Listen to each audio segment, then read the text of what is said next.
Alright, so number 7, I went ahead and factored the denominator here, and then I also found the excluded values. So from this factor right here, I got that x cannot be negative 3. From this denominator here, I got that x cannot be negative 4. So now the next step is to find the LCD.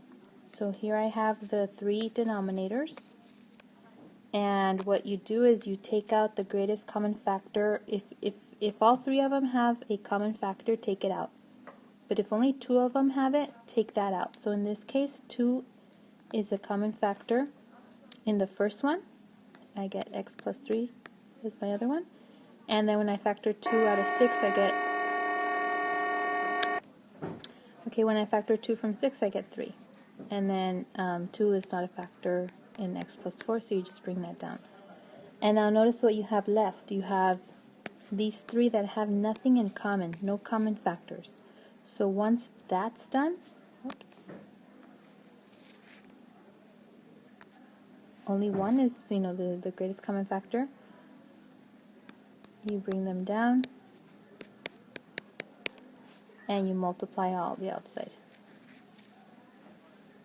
So right here I've got a 2 and a 3, so that's 6. And then x plus 3 times x plus 4. So this is the LCD that we're going to be using. So I've written the problem. Alright, so here we go. Again, I wrote down the equation with the LCD in front of each term, again color-coded. So now I'm going to go through and simplify each one. So in the first one, the x plus 3 and the x plus 3, and then the 6 and the 2 reduce, right? So 2 goes into 2 once, and 2 goes into 6 3 times. In the next one, the 6 is the only thing that cancels out. And on the right side of the equal, the x plus 4 is gone. So now I'm going to go ahead and multiply. So I've got the 3 and the 5, which is 15. I'm going to distribute the 15 here and here, so that's going to give me 15x plus 15 times 4 is 60. Then there's a negative, right? This negative right here. That's going to change the signs of everything here. It's going to affect all those. So I'm going to put parentheses. X squared plus 4x plus 3x plus 12. On the right side, I've got 2 and I've got 6 and 2, that's 12. So I'm going to distribute the 12 with the x and the 3, so that's going to give me 12x plus 36. Okay, so let me distribute and simplify on the left side. So this is going to give me, this is 7x. So I've got 15x plus 60 minus x squared minus 7x minus 12. Let me just go ahead and move the 12x and the 36 over. Minus 12x minus 36 equals 0. Okay, because what I did is I subtracted 12x and 36 from each side. So now I have negative x squared, 15x and negative 7x and negative 12x. That's going to give me negative 4x. And then 60 minus 12 minus 36. That's going to give you 348, so that's going to give you 12.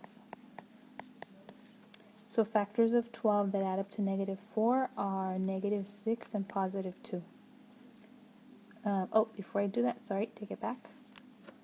I'm going to change the signs to the opposite, so that x squared is positive. So I'm multiplying by negative 1, so that gives me this. Okay, now it makes sense. So factors of negative 12 that add up to 4 are going to be 6 and negative 2. So I've got x plus 6 and x minus 2. So the x equals negative 6 and positive 2. And you check to see if any of these conflict with the excluded values, and neither one of them do. So there's your answer. So for number 8, I factored, so I keep it in green so you guys can see it. The original is in black, the original equation. So right here I factored the denominator, I noticed that x cannot equal 1 because that would make that one 0, and x cannot be 2 because that would make that one 0, which is the same two numbers that would make the denominator 0 over here. For the LCD, I put the three denominators in factored form right here next to each other with a little bit of space in between each one, okay, so to tell them apart.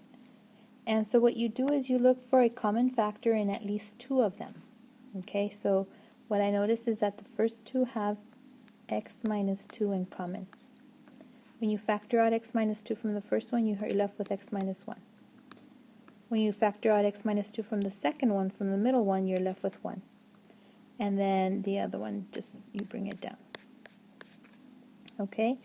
And then you see if there's anything that two of these have in common too in this row right here, right, in the new row.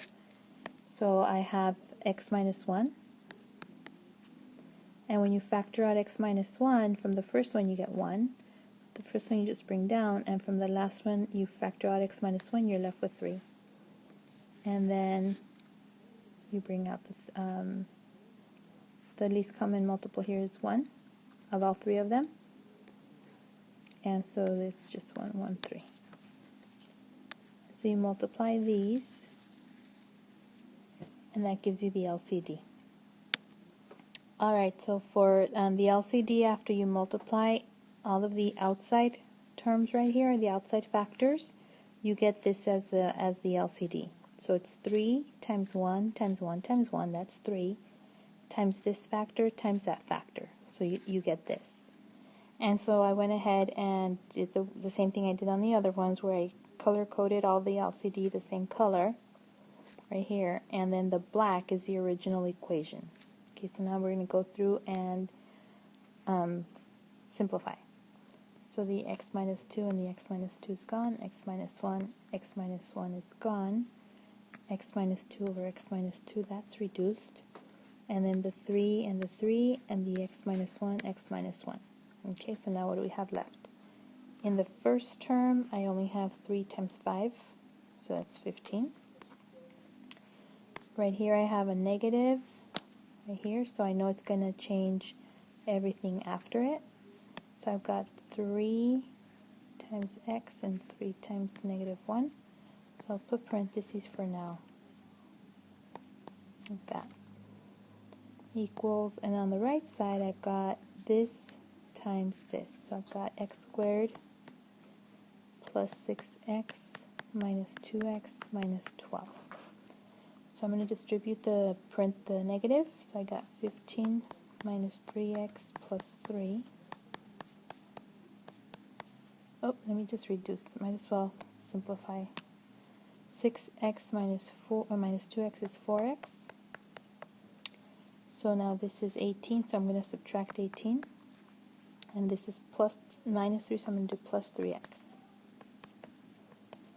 Okay, so on the left side, I have 0, then x squared plus 7x minus 30. So factors of negative 30 that add up to 7 are positive 10 and negative 3. So this is positive 10 and negative 3. So that means x is negative 10 or 3. And neither one of those are on the list up here of values that, excluded values. So then we're fine with these two answers. Both of these are values of x. So for the last problem, number 17, and they're asking to pick the ones that have at least 2 excluded values. Select all that apply.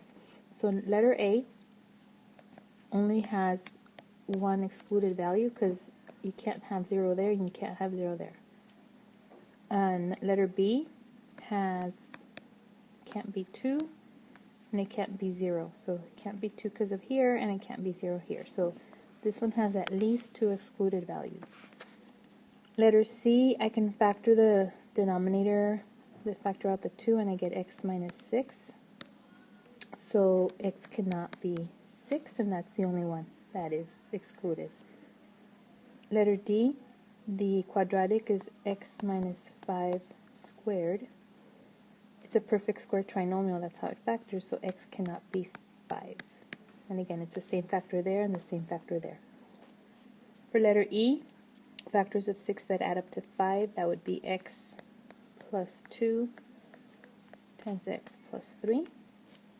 So x cannot be negative 2 or negative 3. So that's another one that has at least 2 excluded values.